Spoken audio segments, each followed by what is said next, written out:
Hello. The day of God. It's a hot topic. 2 Peter chapter 3, verses 10 through 13. But the day of the Lord will come as a thief in the night, in which the heavens shall pass away with a great noise, and the elements shall melt with fervent heat. The earth also and the works that are therein shall be burned up.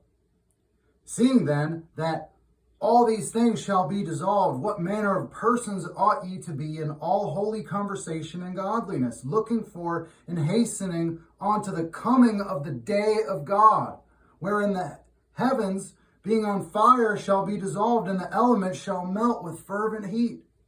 Nevertheless, we, according to his promise, look for new heavens and a new earth, wherein dwelleth righteousness. There will be a day of God, his last and final revelation. And I want to share with you an angle likely no one has ever mentioned before. Now, our main text will be Proverbs 7. But we need to touch on a few other verses first. So Isaiah 13 and verse 10, listen carefully. For the stars of heaven and the constellations thereof shall not give their light. The sun shall be darkened in his going forth, and the moon shall not cause her light to shine. These are important descriptive language of the end times. Now Ezekiel 32 and verse 7. And when I shall put thee out, I will cover the heaven and make the stars thereof dark. I will cover the sun with a cloud, and the moon shall not give her light.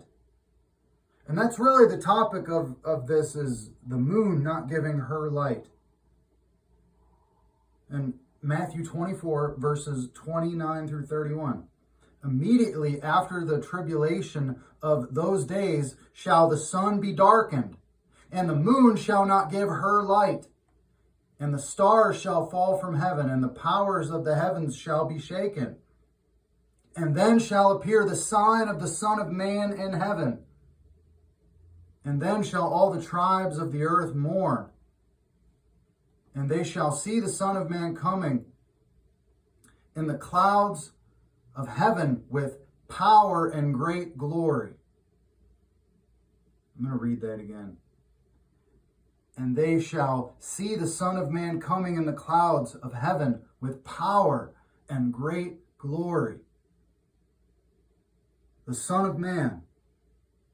No one has ascended up to heaven except the Son of Man, who first descended.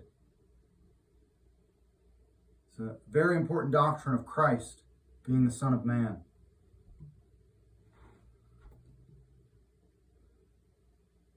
Verse 31 in Matthew 24, and he shall send his angels with a great sound of a trumpet, and they shall gather together his elect from the four winds, from one end of the heaven to the other.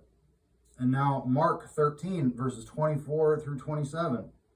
But in those days, after that tribulation, the sun shall be darkened, and the moon shall not give her light, and the stars of heaven shall fall, and the powers that are in heaven shall be shaken. And then shall they see the Son of Man coming in the clouds with great power and glory. And then shall he send his angels, and shall gather together his elect from the four winds, from the uttermost part of the earth to the uttermost part of heaven. And I'm reminded of the end of Hebrews 12.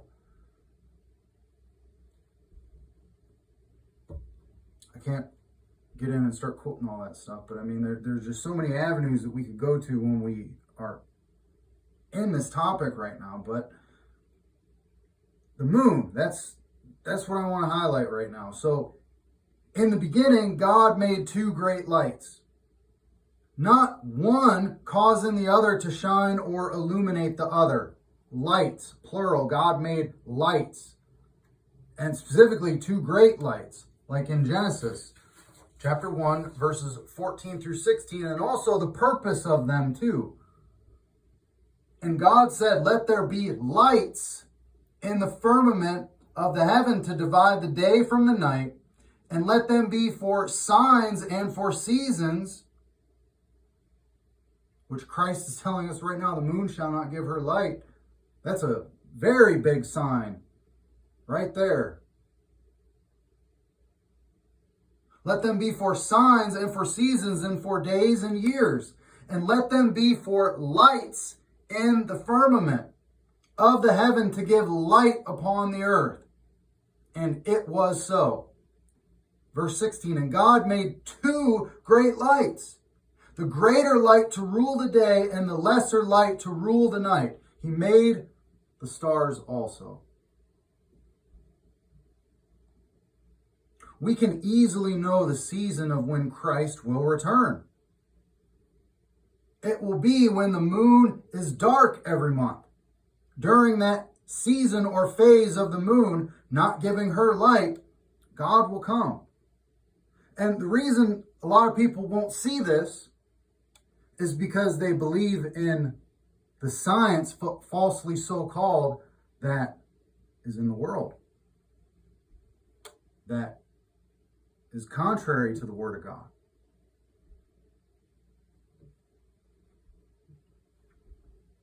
The moon shall not give her light. That's what the scriptures say. That is profoundly simple. Now, something that's going on, which made me also think of this too. I was on my way into work.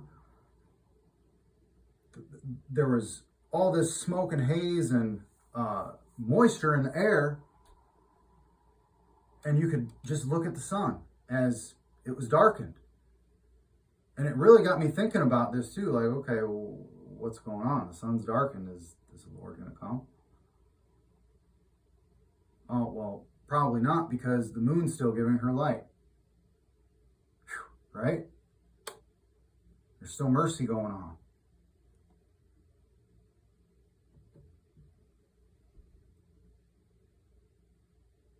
So, apparently there are forest fires in Canada. And myself living in Northwest Ohio, there has been a haze in the air, and it even smells of smoke. But what's interesting is it has darkened the sun. As you can stare right at it and look at it, it appears reddish and yellow. Very round and beautiful. I got a couple pictures, but not really good pictures, unfortunately. And strangely, I put two and two together recently, and strangely, there is a speck on the sun. It's on the left-hand side. It's about at the 9, 10 o'clock position, off center, more towards that outside to the left, but it's kind of in the center. That's about where it is if you look for it. And at its rising, I seen it. But a few weeks ago, when I was out riding my bicycle out in the country and the sun was setting in the west, that's when I first noticed that speck. I was like, well, that's kind of odd. And why is there a little speck just kind of on the sun? And so when I was going into work, I asked some coworkers, I'm like, hey, check out the sun out here. Look at this. And so they witnessed and said, yeah, we see that speck. And then my friend had this app to where you can like point your phone up and it'll show you like where the planets and stars are. And he's like, well, it's not a planet in front of it. It's not Mercury or anything in front of the sun. And then he said it's likely just a sunspot. It's like, oh, okay. Well, whatever that is. But why would I see it? Why would it look exactly the same weeks apart? Rising in the east, it's the same as setting in the west. It was very strange. I'm just putting two and two together, like, what's going on here? This is just kind of strange. But anyway, back to Proverbs 7 that we need to get into. So, in Proverbs 7, verse 24, it's addressed to ye children And not only the son. I just want to throw that in there before we get into this. But you'd notice it if you get to the end, but I just want to throw it up there beforehand.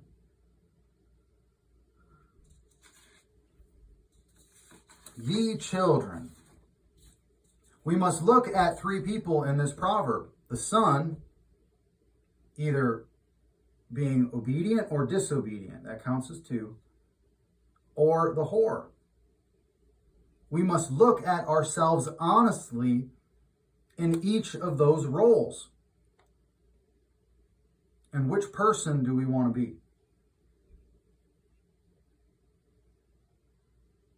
We can never be the good man, for that is our maker, even our husband. Yet we are his sons and daughters, being his children.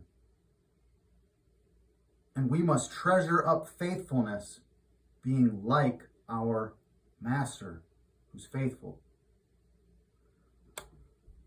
So Proverbs 7, this is in the 16:11. There's a couple good notes in here too. My son, keep my words and lay up my commandments with thee. Keep my commandments and live, and my law as the apple of thine eye. Bind them upon thy fingers. Write them upon the table of thine heart. Say unto wisdom, thou art my sister, and call understanding thy kinswoman, that they may keep thee from the strange woman, from the stranger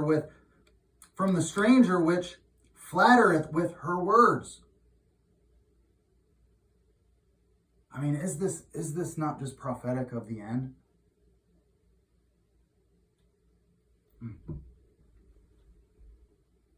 Verse 6.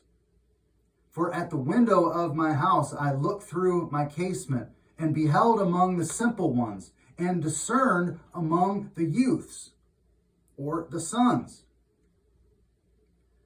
a young man void of understanding, passing through the streets near her corner, and he went the way to her house.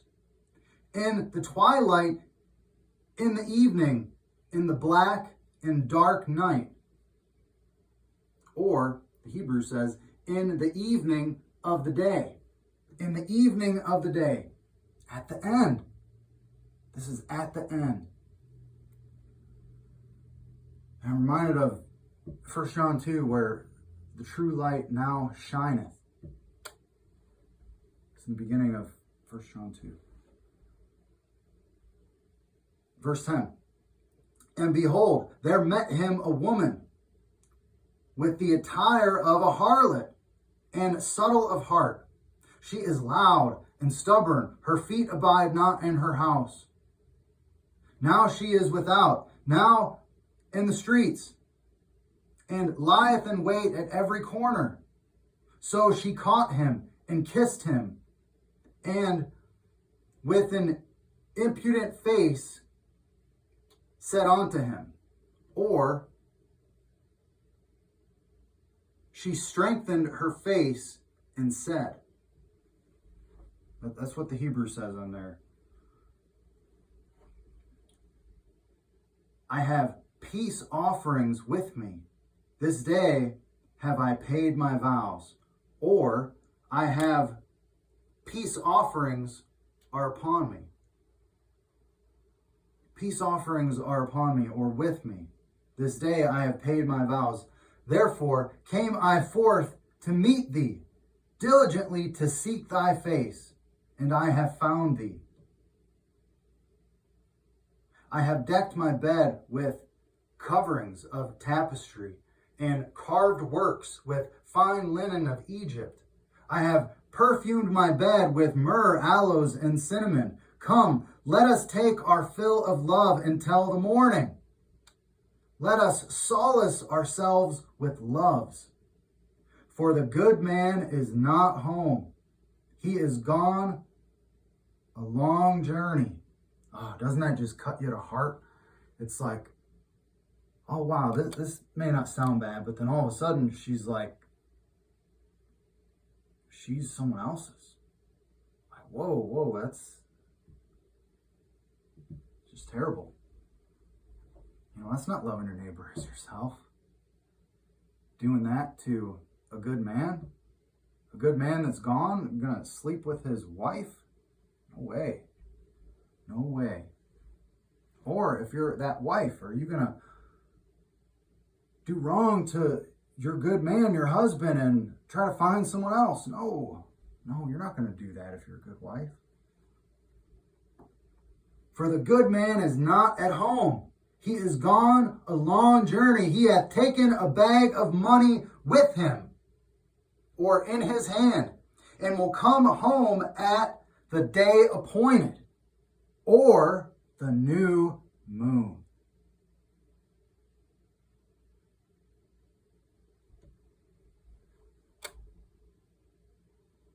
That's it. Verse 21. With much fair speech she caused him to yield. With the flattering of her lips she forced him. He goeth after her straightway, or suddenly, as an ox goeth to the slaughter, or as a fool to the correction of the stocks, till a dart strike through his liver, as a bird hasteneth to the snare, and knoweth not that it is for his life. Well, you better know. It's for your life. You got to know this. It's for your life. Whether you perish or you don't perish.